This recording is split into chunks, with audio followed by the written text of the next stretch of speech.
디트로이트랑 워싱턴 재밌게도 상대 전적상으로 워싱턴이 8대1이었습니다. 8대1. 근데 올 시즌에 디트로이트가 토론토한테 연패를 끊고 그 다음에 또 한 번 이겼던 게 워싱턴이었어요. 맞대결상으로 워싱턴이 좋은 건 있으나 디트로이트가 직전 경기도 이겼었고 이제 케이드 커닝햄도 돌아오면서 디트로이트가 풀라인업이다 뭐 이런 것들은 보이네요. 저는 개인적으로 디트로이트는 올 시즌에는 만약에 풀라인업이라고 하면은 플레이오프까지는 모르겠지만 하위권에서는 꽤나 경쟁력 있다고 생각하거든요.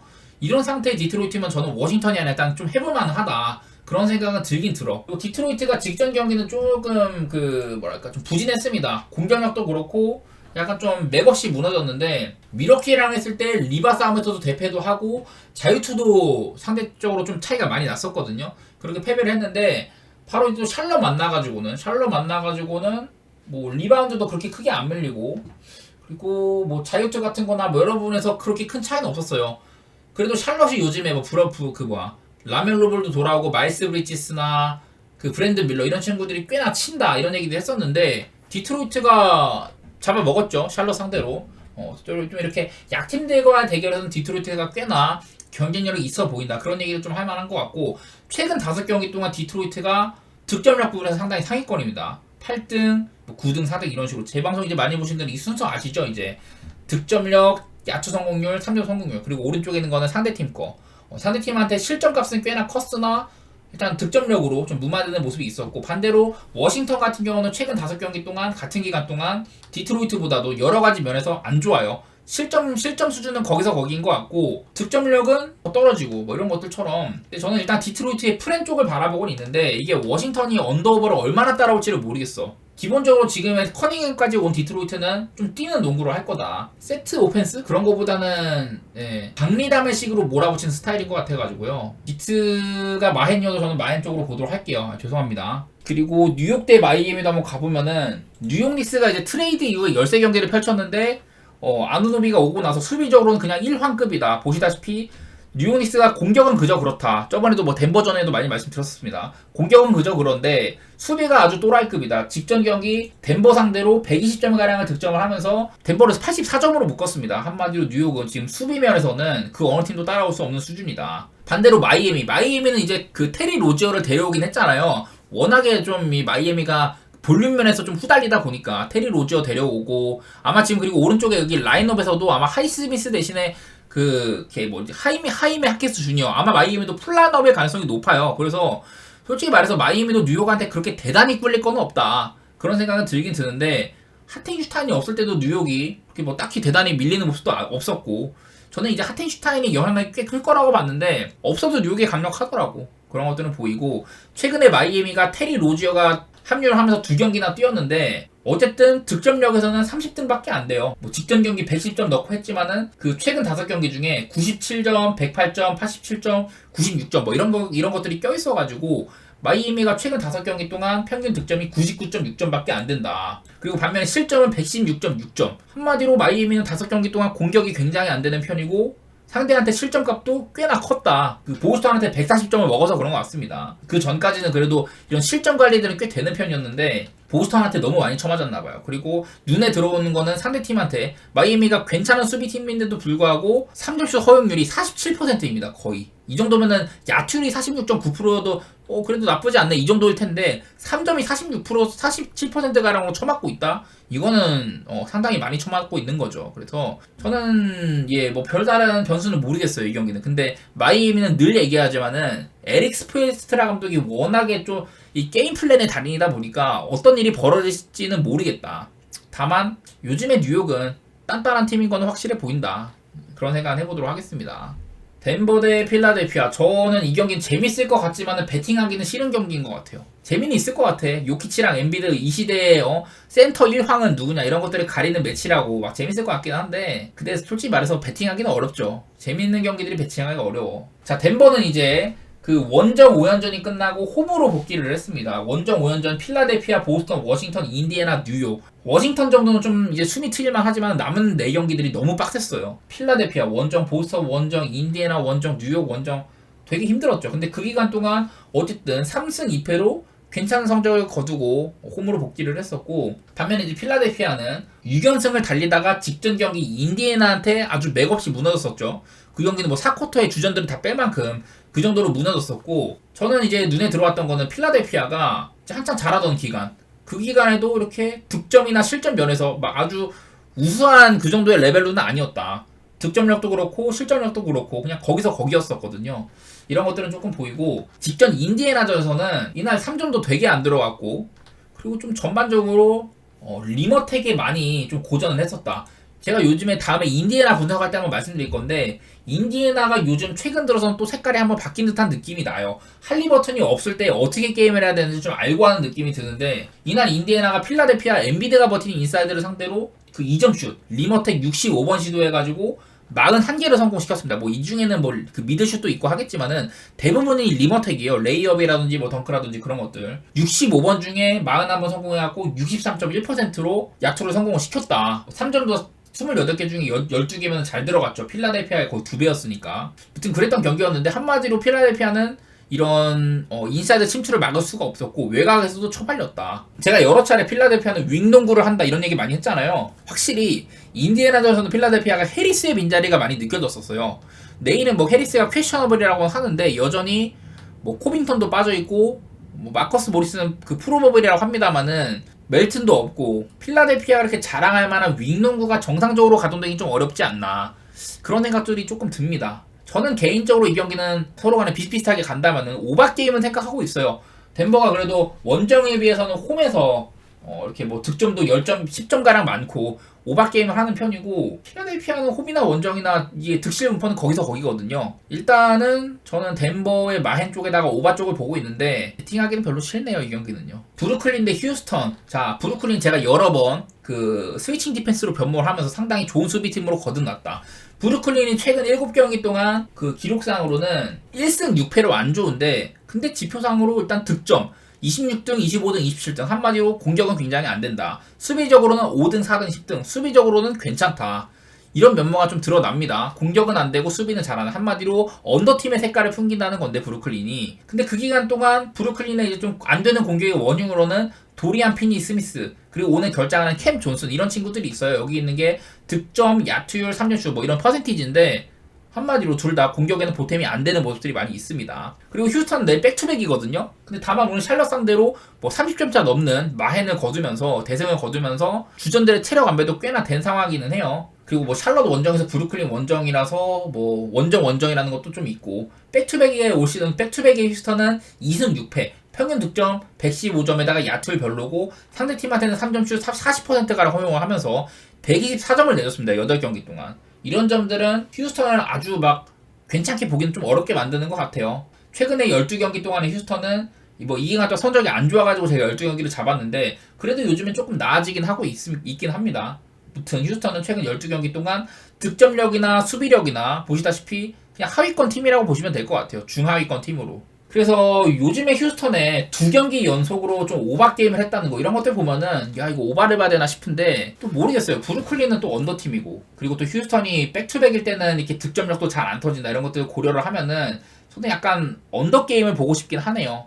언더 게임 보고 싶고, 그냥 이거 제가 솔직하게 얘기할게요. 저는 브루클린 핸디값은 그렇게 높은 별점 안 줬고 언더오버의 별점 높은 거 줬어요. 일단 죄송하다는 말씀 좀 드리겠습니다. 죄송합니다. 좀 어수선해갖고 죄송하고, 그림 자체는 저는 언더 쪽을 조금 더 냄새 맡아보도록 할게요. 보스턴 대 클리퍼스인데요. 오늘 제가 클리퍼스 마헨 얘기했었죠. 근데 클리퍼스가 무난하게 토론토 상대로 뭐 전반전부터 이미 뭐 10점 차 넘는 그런 좀 괜찮은 사이즈로 경기를 했습니다. 다만 저는 이 경기를 피닉스랑 엮어갖고 조졌는데, 그만큼 근데 클리퍼스를 제일 좋게 봤던 것 같아요. 어제는요. 뭐 한마디로 요즘에 클리퍼스는 뭐 폴 조지도 이날 출전하는 거 확인이 됐었었고, 그렇게 대단히 막 구멍이 안 보인다 이런 얘기를 해볼 수 있을 것 같아요. 좀 괜찮게 생각을 하고 있는데, 문제는 내일 상대가 보스턴이라는 거.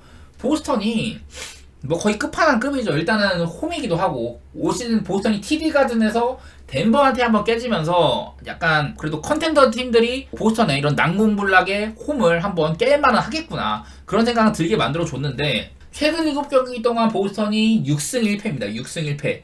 나름대로 좋은 활약을 하고 있죠. 보스턴이 최근 이제 7경기 동안 득점력에서는 약간 구멍이 있어 보인다. 득점력이 전체 8위 수준, 야투 성공률은 16등, 3점은 4등으로 잘하는데 야투 성공률이 조금 처지는 편이죠. 그래서 득점이 아주 시원하진 않다. 반대로 실점 부분은 굉장히 훌륭합니다. 실점 3등, 야투 허용률 3등, 3점 허용률 1등. 보스턴이 이렇게 수비적으로는 좋은 모습들이 많이 나온다. 그런 것들 보이더라고요. 아무튼 요즘에 보스턴은 공격보다는 수비적인 색깔이 눈에 띈다는 거 먼저 얘기하고 싶고, 반대로 클리퍼스는 내일 백투백입니다. 뭐 직전 경기 토론토한테 주전들의 뭐 하든 같은 경우는 35분을 뛰었지만은 이제 하드는 그런 게 사실 익숙하죠. 하드는 뭐 백투백이어도 38분 뛰고 다음날 40분 뛰는 선수니까. 근데 뭐 이제 조지 같은 경우는 폴 조지는 지금 사타구니 부상 때문에 출전 시간 관리를 받아갖고 30분 정도 뛰었고, 카와이 레너드도 한 30분 정도 뛰었죠. 그래서 클리퍼스가 하든 말고는 대부분이 이렇게 체력적인 문제는 별로 없을 거다, 그런 생각이 들어요. 올 시즌 백투백이 클리퍼스는 평균적인 이런 득점이나 실점 면에서 나쁘진 않습니다. 3승 3패로 기록 자체는 안 좋았는데 백투백일 때도 야투율 같은 거 괜찮은 편이고 수비력도 나쁘지 않죠. 이런 것들이 관찰이 되는데, 오늘 경기까지 적용을 시켜가지고 클리퍼스가 최근 14경기 동안 득점 전체 6위 121.4점, 그리고 야투 성공률 51.8%로 전체 2위 수준, 3점 성공률 43.4%로 전체 1위. 네, 여기에 그러니까 지금 적혀있는 거랑은 14경기로 변경을 했을 때 득점 순위만 한 계단 쳐지고, 야투율이나 3점은 여전히 최상위권입니다. 최근 14경기라는 아주 긴 기간 동안 클리퍼스가 상당히 좋은 공격력을 보여주고 있다는 거고, 반대로 실점은 어땠냐? 최근 14경기 동안 실점은 전체 6위 110.6점 실점으로 110.7점 실점으로 전체 6위, 그리고 야투 허용률이 47.6%로 12등.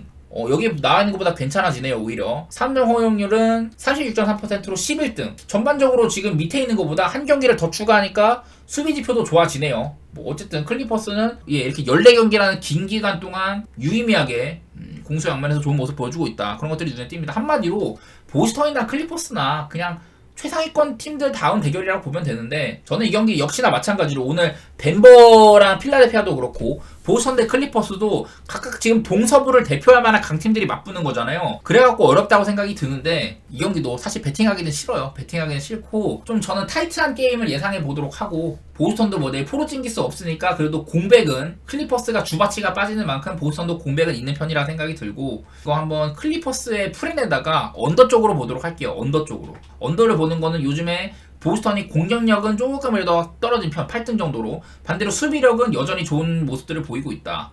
그리고 클리퍼스는 공격은 좋지만 수비가 약간 떨어진, 서로 이렇게 반대되는 모습들이 조금 있거든요. 그래서 좀 걱정인데 저는 언더 쪽으로 보도록 할게요. 요즘에 뭐 클리퍼스 그리고 경기들 보면은 오늘 토론토와의 경기도 딱 234점에 걸치고 233.5면은 되게 타이트한 점수인데, 기본적으로 클리퍼스는 이제 하든이 그런 선수예요. 하든은 지공을 즐겨하죠. 지공을. 하든 같은 경우는 일단은 그 하프코트를 넘어오는데 거의 뭐 8초를 다 쓴 선수입니다. 그 하프코트 바이올레이션이 이제 인바운드 패스하고 8초 만에 넘어와야 되잖아요. 그 딱 16초 안에 들어와야 되는 거야. 그 공격 그 제한 시간 24초 중에 16초가 되기 이제 전에 이렇게 들어와야 되는데, 하드는 거의 그걸 다 쓰는 선수거든요. 그만큼 뭐 좀 지공을 선호하는 편이기도 하고, 그런 거는 뭐 별 얘기할 건덕지는 안 됩니다만, 저는 한번 그냥 클리퍼스 프렌의 언더 쪽으로 보도록 할게요. 워낙에 오늘 이렇게 강팀들 간의 매치도 많고 해갖고 힘들어 경기가. 그리고 이제 샬럿 대 유타 볼 텐데요. 이게 샬럿이 요즘에 뭔가 이렇게 부활하는 것 같으면서도 또 조지고, 이래가지고 어려워요. 오늘 또 샬럿이 대단히 크게 조졌거든요. 반면에 유타 같은 경우는 최근 한 3경기 동안 오클라호마, 휴스턴, 뉴올리언스 서부의 강팀들 만나고 고전하다가 워싱턴 만나가지고 꿀 빨았었죠. 그래서 이렇게 좀 양팀 다 흐름이 끊긴 모습이 눈에 들어오는데, 일단 백투백의 샬럿이 백투백일 때 올 시즌 1승 5패로 안 좋았었고, 본인들의 득점력은 104.5점, 야투율 별로 안 좋은 편이고, 상대팀한테 허용한 거는 3점이나 야투율이나 둘 다 50% 40% 넘을 정도로 강하게 쳐맞았고 119.2점을 내줬다. 한마디로 백투백의 샬럿은 별로 잘하진 못한다. 다만 오늘 그 휴스턴한테 30점 넘게 쳐발리면서 뭐 주전들이 일찌감치 빠지긴 했었죠. 특히나 브랜드 밀러 같은 경우는 올 시즌 그 이제 1쿼터부터 브랜드 밀러가, 제가 좀 이제 이른 경기다 보니까 경기를 조금 봤는데, 브랜드 밀러가 1쿼터에만 벌써 3파울을 하면서요, 출전 시간이 굉장히 적었었어요. 제가 뭐 샬럿의 브랜드 밀러, 마일스 브리지스, 라멜로 볼이 요즘에 활약이 괜찮으면서 샬럿이 얘네들을 코어 삼으면서 좀 트레이드에서 얘네들을 지키면서 리빌딩을 계획을 할 것 같다라고 했는데, 브리치스는 잘했어 오늘. 21점에다가 야투 11번 중에 효율 괜찮게 브리치스는 잘해줬는데, 라멜로 볼은 일단은 그 야투일부터가 별로였었고, 브랜드 밀런 뛴 시간 자체가 이른 시간에 파울 트러블 때문에 많이 못 뛰었다, 이런 것들이 관찰이 됐었죠. 그래서 샬럿이 이제 좀 좋은 흐름이 끊겼다, 그런 얘기들 할 만하고, 반대로 이제 유타는 직접 워싱턴전에 무난한 승리를 거뒀습니다. 근데 저번에 뉴올리언스, 휴스턴, 오클라호마한테 굉장히 고전을 했었거든요. 특히나 뉴올리언스랑 휴스턴한테는 이 유타의 장점은 리바운드거든요. 뉴올리언스한테 공격 리바운드 12개 뺏기고 본인들이 6개에 그쳤고, 휴스턴한테는 공격 리바운드 23개를 내주고 본인들은 16개 가져가고, 이렇게 서로 간에 막농구를 많이 했어요. 그래가지고 휴스턴이 난타전도 하고 했었는데, 요즘 들어서는 뭔가 유타가 이 본인들의 강점인 높이를 살린 리바운드, 그런 것들이 잘 이루어지지는 않고 있다, 그런 생각 조금 들더라고요. 근데 뭐 그럼에도 불구하고 내일은 이제 샬럿, 마크 윌리엄스가 오는 샬럿은 아무래도 인사이드는 조금 편한 편입니다. 닉 리차즈도 나름대로 여기저기서 원하는 팀들이 많다, 이런 소식은 들리긴 하는데, 근데 확실히 마크 윌리엄스에 비해서는 무게감도 떨어지고 프레임도 얇은 편이고 그래요. 뭐 둘 다 7푸시고 그런 건 맞긴 한데, 막 유타의 이런 강력한 오펜스 리바운드 시도, 이런 것들을 이겨내기에는 조금 빡세지 않나, 그런 생각들이 일단 들긴 듭니다. 그리고 또 뭐 유타 같은 경우는 최근 10경기 동안 무려 10경기 동안 평균적으로 128.7득점에다가 실점도 120점, 이런 식으로 극 오박 게임을 하는 팀입니다. 극 오박 게임을. 그래서 뭐 오늘같이 샬럿이 조금 이렇게 저조한 행보 보이고 그러면은 약간 좀 언더가 될 수도 있겠다, 이런 생각이 드는데, 기본적으로 유타 게임 치고는 기준점이 낮은 편인 것 같다, 그런 생각 또 들어가지고 저는 이거 아마 유타의 마헨에다가 오바 쪽으로 이렇게 보도록 하겠습니다. 저는 아마 아무리 뭐 요즘에 샬럿이 브랜드 밀러가 잘하고 브리치스도 괜찮게 하고 라멜로 볼 돌아와서 달라졌다, 이렇게 얘기를 한다고 한들, 마크 윌리엄스 복귀 전까지는 샬럿을 이변을 일으킬 수 있는 팀, 이렇게 보기는 어려울 것 같아요. 가끔씩 그럴 수는 있겠지만은 꾸준하게 이변을 일으킬 수 있는 도깨비 팀이다, 이렇게 얘기하기 좀 어려울 것 같습니다. 다음 미러키 대 뉴올리언스. 저는 오늘 드는 생각이 대부분 이렇게 동부의 강팀과 서부 강팀들의 대결이 많이 있다, 그런 생각이 너무 많이 들더라고. 미러키는 오늘 백투백이었죠. 백투백에서 클리블랜드한테 조금 뭐 힘없이 패배를 했습니다. 제가 뭐 저번에는 제가 이 경기는 못 봤는데 지표를 한번 보면서 얘기할까? 클리블랜드 제럿 안에 상대로도 공략을 나름대로 잘했었고, 3점이나 뭐 이렇게 크게 안 터졌음에도 좀 편한 승리를 했었는데, 오늘은 그냥 무난하게 패배를 했더라고요. 특히나 득점이 100점에 그쳤었고, 이거는 거의 뭐 인사이드가 막혔다고 봐야 될 것 같아. 제럿 알렌이 공격 리바운드 8개, 리바운드 14개. 뭐 미첼도 다른 나보다 3점 잘 들어간 편이고 야철 준수했네요. 팀의 3점 같은 거는 그렇게 썩 잘 된 날은 아니었는데, 그냥 미러키의 공격이 되게 안 풀렸나 보다. 자유투는 31개, 지난번 경기에 비해서는 거의 뭐 2배가 늘었었고요. 클리블랜드가 나름대로 미러키 상대로 경기를 잘했네. 쿤보가 야투 13개 중에 9개 넣을 정도로 야투율 면에서 문제가 없었는데, 그냥 뭐 릴라드가 걔 그냥 조졌네. 릴라드 조지고 미들턴 조지고 브룩 로페즈 조지고 야투 면에서 그냥 많이 쳐졌네요. 뭐 미러키의 이런 그 3점 같은 게 좋긴 했지만은 대부분 벤치에서 잘 들어간 거고, 주전들은 이렇게 좀 잘 넣지 못했다. 미러키가 오늘 체력 소모도 꽤 있었던 편이고, 말 그대로 질만한 경기를 했네요. 질만한 경기 했었고, 백투백일 때 미러키가 올 시즌 백투백 6경기 동안 5승 1패에다가 백투백 6경기 동안 평균적으로 득점 129점, 실점 124.5점, 한마디로 250점 넘는 게임을 한다, 백투백일 때마다. 본인들의 야투나 상대팀의 야투를 모두 훌륭하다, 이렇게 보이는데, 제가 최근 7경기로 말씀드릴게요. 오늘 경기까지 포함을 해가지고. 득점 부분은 5위, 평균적으로 122.3점이, 야투율은 17등으로 하위권이네요. 야투율은 좋지 못했다. 48% 정도로 17등이고, 3점 슛은 36.4%로 18등. 한마디로 미러키가 야투율이나 3점이 저조했는데 득점 자체는 122.3점으로 5등으로 높은 편이었다. 이거는 여러 번 말했지만 야투 시도가 많다는 소리예요. 많다. 한마디로 빠른 템포의 공격을 한다는 거고, 수비는 어땠냐? 수비는 최근 이제 7경기 동안 124.4점을 실점해갖고 28등. 수비가 안 좋답니다. 이렇게 되면 뭐 그 득점한 거랑 실점한 거랑 합하면 250점이 넘겠네요. 최근 7경기 동안 평균적으로. 그리고 야투 허용률 면에서는 49.1% 허용해갖고 22등. 3점슛 허용은 41.5%로 쳐맞아서 27등이네요. 한마디로 그 미러키는 최근 7경기 동안 공격은 뭔가 애매하고, 근데 득점은 많이 났어. 실점은 그냥 안 된다, 뭐 이렇게 보는 게 맞겠네요. 근데 이랬는데 오늘 언더가 났단 말이지. 이렇게만 딱 들어봤을 때는 미러키 오바 나겠네, 이렇게 볼만한데 오늘 언더가 났단 말이지. 이게 조금 걸리네. 이렇게 오늘 좀 요즘에 흐름이 많이 끊겨요, 이렇게. 그래서 분석하기가 어려워. 뉴올리언스도 한창 잘하다가 뭐 오락가락 하긴 했지만 그래도 질만한 팀들한테 지다가 오클라호마한테 오늘 직전 경기 153점을 넣었는데 오늘은 83점 넣었어요. 이 정도로 막 흐름이 뚝뚝뚝 끊기다 보니까 분석이 되게 어려운데, 저는 뭐 아무리 홈 미러키라고 하지만은 나는 뉴올리언스가 오늘 워낙에 오클라호마한테 개처발리고 둘 다 백투백이긴 하다. 뉴올리언스도 백투백일 때 3승 3패.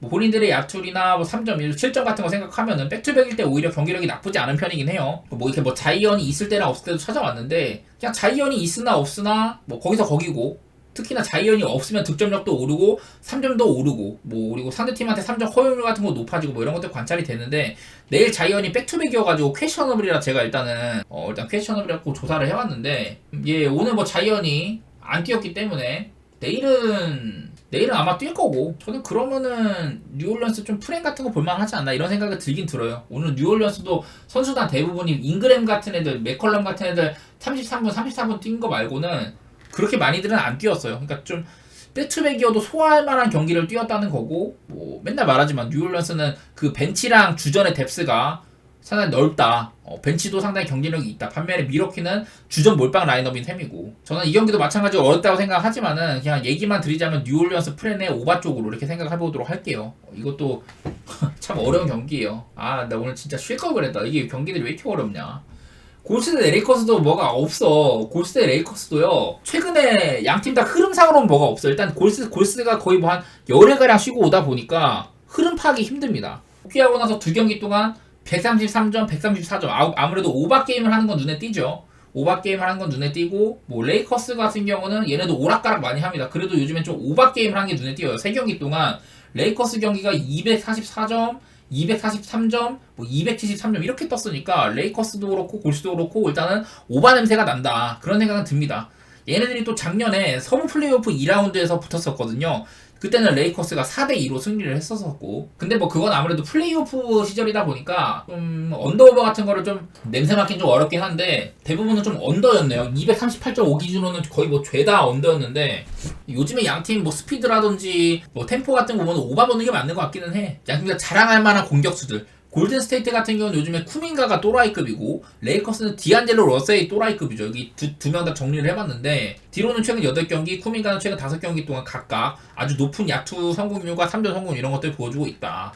근데 저는 상성상으로 봤을 때는 글쎄 쿠민가 같은 애들이 아무래도 뭐 외곽도 쏘긴 쏘지만은 대부분 이제 인사이드 득점이잖아요. 근데 그런 애들을 상대로 예를 들어 내일 벤더빌트가 이렇게 제가 예고한 대로 벤더빌트가 선발로 쓰여지고 AD가 센터를 지킨다. 말 그대로 좀 유사 투빅 라인업이다 이러면은 저는 쿠민가가 많은 득점하기 쉽지 않을 것 같거든요. 레이커스 상대로. 저는 레이커스 이 경기는 조금 프렌 쪽을 생각을 하고 있어요. 골스 홈이긴 하지만은 레이커스 프렌의 오바 쪽을 좀 생각하게 된다. 골든스테이트 쪽에서는 여러 가지 좀 잡음이 많이 나오고 있는 편이잖아요. 커리도 막 팀의 상황도 마음에 안 든다고 하고, 탐스는 난 여전히 슈퍼스타급이다 이런 좀 맥없는 소리를 하고 있는데, 저는 레이커스 프렌의 오바 쪽으로 한번 생각해 볼게요. 레이커스는 심지어 요즘에 디안젤로 러셀이 워낙에 잘하다 보니까 원래 트레이드 시키려고 했는데 얘를 좀 남기는 쪽으로 가닥을 잡겠다 이런 뉴스도 나오더라고. 그만큼 팀의 상황이, 저는 레이커스 쪽이 나쁠 건 없다 이런 생각 해보겠습니다. 그 다음에 샌안토니오 대 미네소타, 이거는요 좀 어려운데, 일단은 샌안토니오 백투백 1승 5패였었고 최근 6경기 동안 평균 득점 116.7점에다가 뭐 실점 자체는 129.3점으로 굉장히 많았다. 백투백일 때 많은 실점을 하는 샌안토니오다 이렇게 보시면 되고, 아마 그리고 백투백이어서 내일 웬벤야마가 아마 안 나올 가능성도 꽤나 있거든요. 그런 것들도 고려는 해봐야 됩니다. 네, 오늘 웬벤야마가 36분가량, 28분 36초 이렇게 뛰었기 때문에 뭐 관리가 안 된 편은 아니지만은 안 나올 수도 있을 것 같아요. 백투백이면은. 그런 생각 들고, 네, 최근에 샌안토니오가 7경기 동안 뭐 이랬다. 이거는 좀 트레 존스의 역량과도 관련이 있는데, 일단 수비가 안 됩니다. 수비가 29등 수준으로 안 좋아지고, 또 업데이트 한 게 수비가 안 좋고, 득점력은 그래도 한 평균 정도는 된다. 한창 좋았을 때에 비하면 수비력도 조금 무너져 있다. 더구나 여기다가 내일 그 웬벤야마까지 예를 들어 결장을 한다. 그러면은 저는 되게 빡세질 것 같아요. 이 세난이 게임을 좀 풀기에. 반대로 미네소타도 최근 5경기를 보면은 수비력도 이런 디펜시브 레이팅 1위다운 명성까지는 아니고, 공격력도 이 정도면은 부진한 편이죠. 그 미네소타도 요즘에 폼은 안 좋은 편인데, 만약에 내 웬벤야마가 없는 샌안토니오다 이러면은 그래도 미네소타 쪽을 보는 게 맞는 것 같아요. 저는 밑그림 자체는 미네소타 마엔의 언더 쪽 보고 있는데, 웬벤야마가 예를 들어 결장한다. 그러면은 또 샌안토니오 골밑이 무주공산이기 때문에 오바 쪽으로 돌아설 법도 하고, 일단은 226.5면은 기준점도 좀 낮은 편인데, 양 팀의 최근 맞대결 같은 거 고려를 했을 때는 저는 언더 쪽으로 한번 냄새 맡아보도록 하겠습니다. 그리고 마지막으로 댈러스 대 세크라멘토인데요. 자, 오늘 댈러스가 무려 돈치치가 72점 득점. 저는 그거 오늘 라이브로 봤는데 진짜 잘하더라고. 역사적인 기록을 세웠다. 그리고 오늘 경기를 하는 거를 보니까 그 댈러스가 오늘 상대팀이 애틀랜타였잖아요. 오늘 둘 다 뭐 280점, 290점 넘는 경기를 했는데 제가 어제 감히 이 경기를 언더를 막 냄새를 맡겠다고 했잖아요. 제 자신을 참 꾸짖고 싶네요. 그 정도로 제가 예상한 거랑 아주 다른 방면으로 흘러갔었고 양팀 다 야투 성공률 이런 부분들이 그냥 말도 안 됐어. 그 애틀랜타는 57%, 댈러스는 64%. 양팀의 3점이 댈러스는 54%, 애틀랜타는 44.1%. 양팀 다 그리고 자유투 30개씩 얻어내고 서로 한마디로 오바가 날 수밖에 없는 그런 경기였는데 제가 근데 그때 얘기했을 때 애틀랜타의 요즘 기조를 봤을 때는 언더 냄새를 맡을만 하다. 애틀랜타가 지표상으로는 분명히 언더 팀이었었거든. 근데 오늘 완전히 달랐었죠. 그리고 이 세크라멘토도 사실은 한창 때에 비하면은 그 오바 냄새가 좀 덜 나거든요. 근데 최근 5경기 세크라멘토가 여기 아래 최근 5경기 동안 득점은 전체 1위 수준, 반대로 실점 같은 경우는 28등, 밑에서 3등 수준, 이런 식으로 세크라멘토는 오바 냄새가 많이 납니다. 근데 심지어 오늘 뭐 이렇게 150점가량 득점을 하고 온 댈러스다. 일단 저는 양팀이 240.5 기준점이면은 오바 냄새를 맡을 만하다는 생각이 들고, 그리고 좀 오늘 댈러스는 또 백투백이잖아요. 댈러스가 올 시즌 백투백일 때마다 보시다시피 이렇게 평균적으로 123점에 실점 119점, 상대방한테도 그리고 본인들도 3점슛 잘 들어가고 이런 것들 보면은 빠른 템포의 오바 게임 할 것 같다는 생각이 들어요. 마침 댈러스는 또 그리고 어빙이 부상당한, 손가락 부상을 당한 최근 3경기 동안 평균 득점에서는 11위권, 실점에서는 또 리그 2위 수준으로 많이 쳐맞았거든요. 이런 것들 보면은 양팀 다 오바게임 하겠구나 이런 생각 들었던 것 같아요. 댈러스의 이런 좀 체력적인 이런 소모들 이런 것들 고려를 하면은 아무래도 세크 마헨의 오바 쪽을 보는 게 맞지 않나. 오늘 돈치치가 무려 44분을 뛰었거든요. 44분. 그래서 아마 내일은 좀 싱거운 게임이 될 수도 있을 것 같기도 하고, 어떻게 보면은 저는 이 경기 세크 마헨의 오바 쪽으로 볼 텐데, 근데 이 세크도 믿을만한 팀들은 아니긴 하거든요. 그런 것들은 생각이 좀 드는데 저는 밑그림은 세크 마헨의 오바 쪽으로 보도록 하겠습니다. 먼저 아탈란타는 일단 상대가 우디네스입니다. 다들 아시겠지만 제가 매번 하는 말이 무디네스 얘기 되게 많이 썼죠. 무디네스 얘기하면서 올 시즌 그 4대 리그, 5대 리그, 유럽 5대 리그 기준으로 가장 많은 무승부를 기록하고 있는 팀이 이 우디네스다. 무려 12무승부예요. 무승부가 올 시즌 이제 21경기를 펼쳤는데 12번이나 있었다. 그리고 오늘 또 상대하는 팀이 아탈란타인데 양 팀의 맞대결 같은 거 보면요, 맞대결이 무승부가 좀 많은 게 눈에 띕니다. 최근 이제 3연속 무승부가 있었고 맞대결 상으로, 그리고 아탈란타 6대2로 이기고 뭐 3대1로 이긴 적도 있지만은 최근 뭐 이렇게 무승부가 눈에 보이는 건 벌써 5번이죠. 이제 한창 이제 아탈란타가 한 이제 2018년쯤 이때부터는 좀 세리아에서 나름대로 챔피언스 리그도 노릴만한 팀으로 거듭났고 공격 축구로 대성했었죠 아탈란타가. 그러면서 좀 오바게임을 많이 했는데 그 기간 동안에 이렇게 아탈란타가 우디네스 상대로 좀 좋았다. 뭐 연승도 기록하고 있었는데 하여튼 요즘 들어서는 약간 무승부가 많았습니다.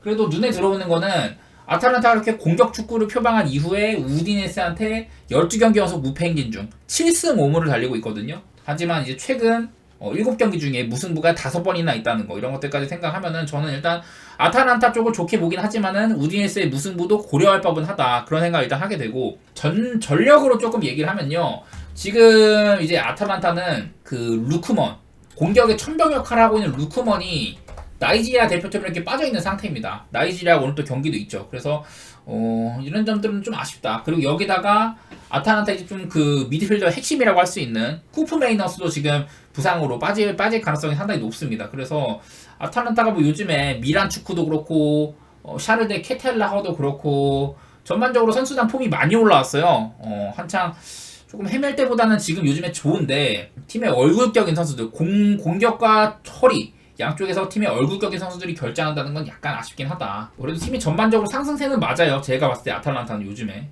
보시다시피 아탈란타는 최근 5경기 연속으로 뭐 4승 1무 이런 식으로 괜찮게 하고 있고, 특히나 이 구간들 최근 4경기가 전부 다 루크먼이 없는 구간이었는데 이 기간에도 이렇게 3승 1무로 상당히 잘했었다. 보시다시피 이렇게 프로시노네 5대0으로 부시고 사솔로도 3대1로 패고 이런 것들 보면은 우디네스를 상대로도 아틀란타가 뭐 마헨도 못할 건 없어 보이거든요. 왜냐면 이 경기 일반승 배당 같은 게 그냥 좀 맛은 없다 보니까, 일반승 배당이 맛은 없어가지고 저라면은 일단은 일반승보다는 마헨 쪽으로 접근할 것 같은데, 아탈란타가 다른 경기들에 비해서 이런 좀 뭐 가볼 만한 정도가 마헨이든 무슨 부든 다른 경기에 비해서 그렇게 높다고 생각 안 하고 저는 만약에 간다면 소액으로 임할 것 같아요 이 경기는요. 뭐 우디네스도 최근에 이렇게 뭐 썩 좋지는 않다. 딱 봐도 승리가 별로 없는 게 눈에 띕니다. 가끔 막 밀란 잡고 볼로냐 잡고 이런기는 하는데 기본적으로 우디네스가 이런 연속성이 있다 뭐 이렇게 보긴 좀 어려운 편이에요.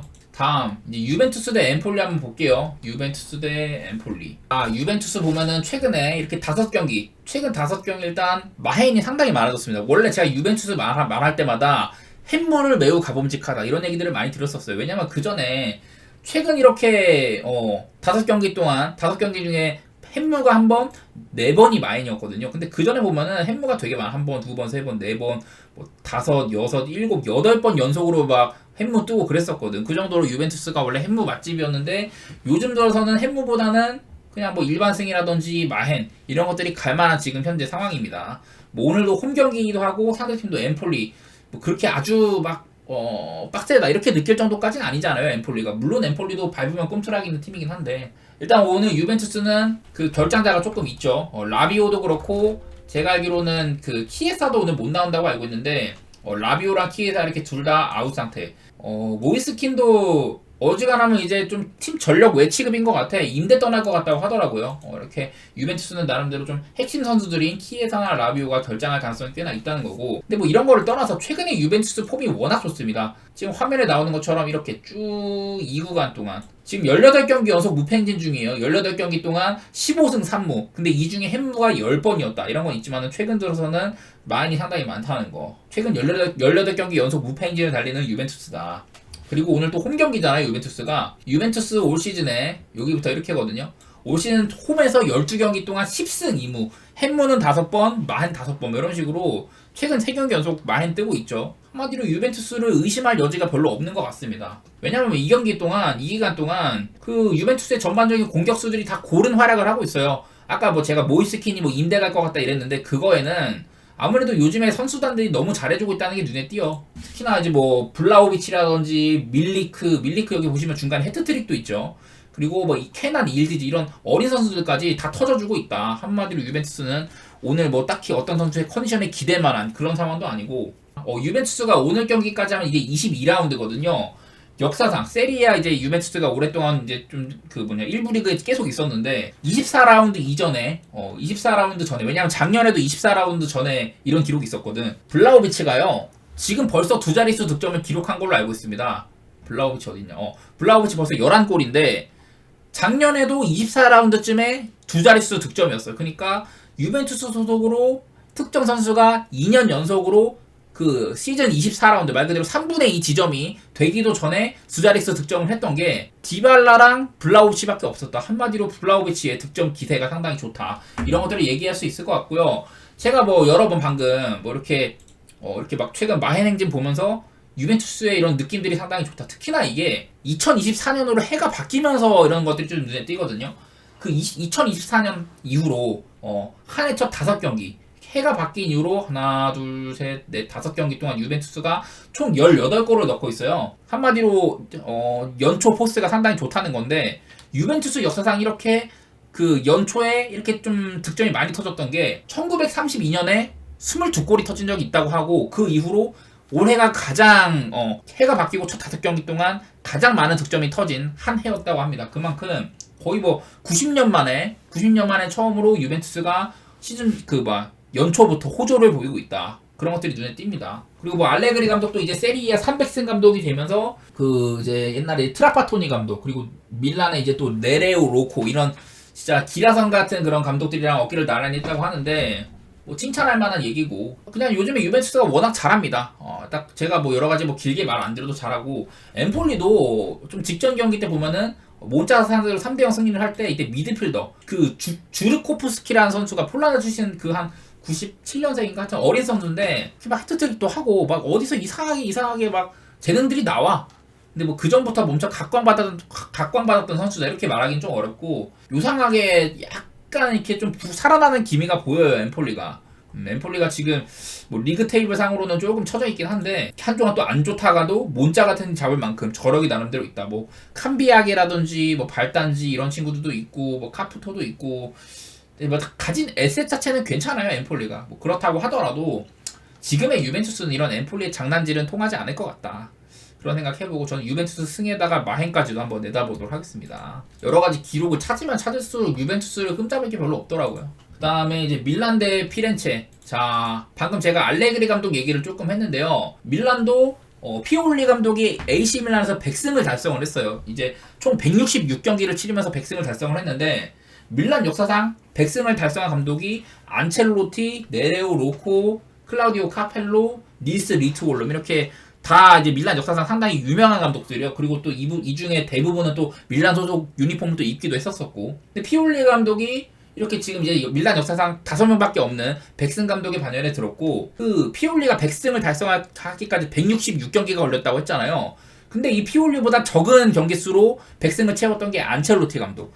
165경기, 딱 한 경기 차이로 100승을 빨리 했다고 하는데, 안첼로티가 지휘하던 시절에 밀란은 유럽을 호령하는 팀이었었죠. 뭐 카카, 뭐 크레스포, 뭐 말디니도 있었고, 네스타, 뭐 루이 코스타, 피르로, 셰도르프 뭐 엄청 많잖아요. 우리가 알만한 선수, 뭐 셰도르프, 뭐 셰브첸코, 인자기 다 많이 있었잖아. 근데 지금 밀란의 구색이 그때에 비하면 좀 안 좋은 편인데도 불구하고 뭐 피올리가 뭐 경질설이 돌고 욕은 많이 먹지만 어쨌든 대단한 감독이다. 밀란 역사에 남을 만한 감독이다. 이런 얘기는 할 수 있을 것 같아요. 어쨌든 좀 이 피올리의 100승을 축하하는 의미에서 좀 얘기를 해봤고, 반대로 그 이제 볼로냐 얘기를 좀 하면은, 볼로냐가 시즌 초반에 한창 잘 나갔었죠. 보시다시피 그 이제 개막전에 밀란한테 패배한 이후로 그 뒤로 이렇게 되게 잘했었습니다. 19경기 동안. 제가 이게 파란색으로 한 기간, 19경기 동안 볼로냐가 9승 9무 1패였어요. 중간에 있는 이런 거, 그 연장 가서 이긴 거 이런 거는 무승부로 치고, 9승 9무 1패로 진짜 안 지는 팀이었는데, 최근 4경기 동안 볼로냐가 2무 2패입니다. 중간에 하나 이제 승부차기로 패한 거니까. 2무 2패예요. 한마디로 잘 나가다가 급추락을 하고 있는 볼로냐다. 그런 점들이 좀 들어오더라고요. 제가 뭐 직전 경기, 칼리아리전은 제가 어제도 얘기할 때 말했지만은, 이날은 뭐 볼로냐의 전방 3톱들이 전부 다 주전급 3톱들이 전부 다 결장하는 경기였었다. 그래가지고 뭐 이건 이해는 되는데, 어쨌든 볼로냐가 최근에는 이렇게 좀 폼이 안 좋다, 그런 얘기들을 할 수 있을 것 같고, 올 시즌에 볼로냐는 또 홈이랑 원정이 상당히 극명한 팀 중에 하나예요. 홈이랑 원정 잠깐 이렇게 색깔로만 보시면은, 자 이제 나올 게 이제 홈 볼로냐입니다. 홈 볼로냐는 이렇습니다. 올 시즌 이제 초반 밀란한테 개막전에서 패배한 이후로는 홈에서는 패배가 없어요. 거의 한 뭐 7승 2무 이렇게, 그 한마디로 올 시즌 홈에서는 7승 2무 1패, 승점으로 따지면은 23점 정도로 벌어들인 건데, 원정에서는 어땠냐? 네, 이렇습니다. 원정이 여기서부터 해갖고 이렇게 무승부가 상당히 많고 1승 6무 3패. 그러니까 원정에서는 승점 9점, 홈에서는 승점 23점? 그런 거죠. 한마디로 홈이랑 원정이 극명한 팀 중에 하나다, 볼로냐가. 뭐 패배가 대단히 많지는 않지만은 승리하기가 상당히 어렵다, 원정에서는. 그런 것들이 보이네요. 자, 그리고 여기 이 팀에서 또 얘기할 만한 거 하나는 상대전적입니다. 상대전적. 맞대결 전적 한번 볼게요. 한마디로 이제 눈으로 한번 보시고, 이게 쭉 이렇게 최근 이제 한 7경기 동안 밀란이 승승 5승 2무 보이고, 그전에도 보면은 밀란이 볼로냐 상대로 상당히 강해요. 단적으로 그냥 제가 정리해서 말씀드리자면은, 여기서부터 해가지고 볼로냐가 밀란 상대로 마지막 승리가 2016년 1월이었고, 이 이후로 밀란이 볼로냐한테 16경기 무패 행진 중이고, 그 기간 동안 13승 3무였다. 13승 3무. 여기부터 해가지고 쭉 한창 좋았던 기간 최근까지 해가지고 13승 3무로 볼로냐 상대로 상당히 강했다, 밀란이. 홈에서는 6승 1무였다고 하더라고요. 오늘도 홈이니까 어지간해서는 밀란이 볼로냐 상대로, 지금 또 폼도 안 좋은 밀란이 볼로냐 상대로 꽤나 메리트가 있어 보입니다, 저는요. 볼로냐가 아까도 봤다시피 원정에서 1승 6무 3패로 무승부가 굉장히 많아요. 최근의 데이터라든지 양팀의 상대전적 이런 거를 제외를 하고 단순히 올 시즌의 면모만을 봤을 때는 볼로냐가 굉장히 까다로운 팀입니다. 티아고 모타 감독의 지도력 같은 거 제가 좋게 봤었고, 막 작년에 비해서 선수단 면면이 많이 바뀌었는데도 상당히 잘 나간다, 이런 것도 얘기 많이 했잖아요. 근데 요즘에 너무 흔들리기 때문에 밀란 쪽을 보는 게 꽤 맞다는 생각이 듭니다, 저는요. 최근 분위기나 뭐 이런 것들, 양팀의 역사적인 상대전적, 홈이나 원정 이런 것들을 봤을 때는 밀란 쪽을 보는 게 맞다, 그런 생각이 듭니다. 오늘 전반적으로 좀 세리아 전배 얘기만 했는데, 뭐 경기가 3개밖에 없고 다 근데 지표상으로 봤을 때는 역배를 보기가 좀 힘들어요. 다음 이제 마지막으로 라리가 얘기 하나만 할게요. 소시지 대 바이에카노도 얘기할 건데, 자 일단 소시지가 오늘 홈 경기입니다. 뭐 제가 여러 번 올 시즌에 바르셀로나한테 패배하기 전까지만 해도 소시지가 굉장한 홈 무패 기록을 자랑하고 있었다. 바르셀로나한테 홈에서 93분인가? 이때 아라우호한테 헤딩골 쳐맞기 전까지, 이때 전까지만 해도 상당히 오랜 기간 홈에서는 무패 행진을 달리고 있었다. 소시지가요. 일단 홈에서는 상당히 빡세다. 그걸 알만해. 또 이렇게 무승부가 많긴 하지만 어쨌든 홈 소시지는 상대팀 입장에서 굉장히 꺾기 힘든 팀이다. 이런 것들이 눈에 보입니다. 단적으로. 그리고 뭐 소시지는요. 홈을 굳이 안 따지더라도 최근 이제 여기서부터 쭉 보면 여기까지 바르셀로나한테 패한 이후로도 바르셀로나한테 그렇게 홈에서 그 무패 행진이 끝난 이후로도 전반적으로 잘 안 졌습니다. 소시지는요. 빌바오한테 이제 원정에서 한번 패배했던 적이 있는데 뭐 빌바오는 제가 여러 차례 말씀드리지만은 상당히 좀 빡센 팀이다 이런 얘기도 많이 했었죠. 소시지가 그 바르셀로나한테 패배한 이후로 그 이후로도 9승 6무 1패 9승 6무 1패를 달리고 있다. 최근 16경기 동안 소시지의 성적이 9승 6무 1패다. 그런 점들 보이죠. 햄무 같은 것도 하나, 둘, 세 번, 5번 정도 관찰은 되는데 뭐 유의미한 수치까지는 아닌 것 같고 잠깐 이제 봤던 것처럼 올 시즌 올 시즌만 보면은 리그만 따졌을 때는 5승 4무 1패 뭐 코파데레 이런 것들 다 하면은 뭐 챔스까지 다 이런 거 하면은 6승 6무 1패 이렇게 되더라고요. 최근 이제 홈에서는 또 내리 무승부가 3번이 떴다 이런 것들도 있긴 있어요. 그래서 일단 소시지가 잘 지지는 않지만은 요즘 들어서는 상대팀의 숨통을 확실히 끊어놓는 이런 부분들은 조금 모자라 보인다. 그런 생각이 듭니다. 그리고 지금 뭐 소시지도 주전들도 약간 좀 빠져있기는 해. 쿠보 비롯해가지고 쿠보나 이제 하마리 트라우레, 미켈 메리노 이 위에 있는 두 명은 아시안컵이랑 네이션스컵 차출이고 미켈 메리노는 이제 좀 경고 누적으로 결장하게 되는데 소시지가 지금 거의 뭐 주전 중에 3명가량이 이렇게 빠지게 될 것 같다. 그리고 한창 잘해주던 바르네테사도 지금 부상으로 빠져있는 상태고 그래서 소시지가 이제 당분간 좀 이렇게 전력에 이제 좀 손실이 있는 상황에서 게임을 하게 되긴 할 거예요. 그런 생각들은 조금 들고 근데 이제 반대팀 상대팀 바이에카노 보면은 바이에카노는 그렇게 특색 있는 걸 보기는 어려워. 올 시즌 초반에는 이렇게 좀 무패 행진을 달리던 기간도 있었지만은 그 이후로는 이렇게 패배가 조금 많은 모습들이 보이죠.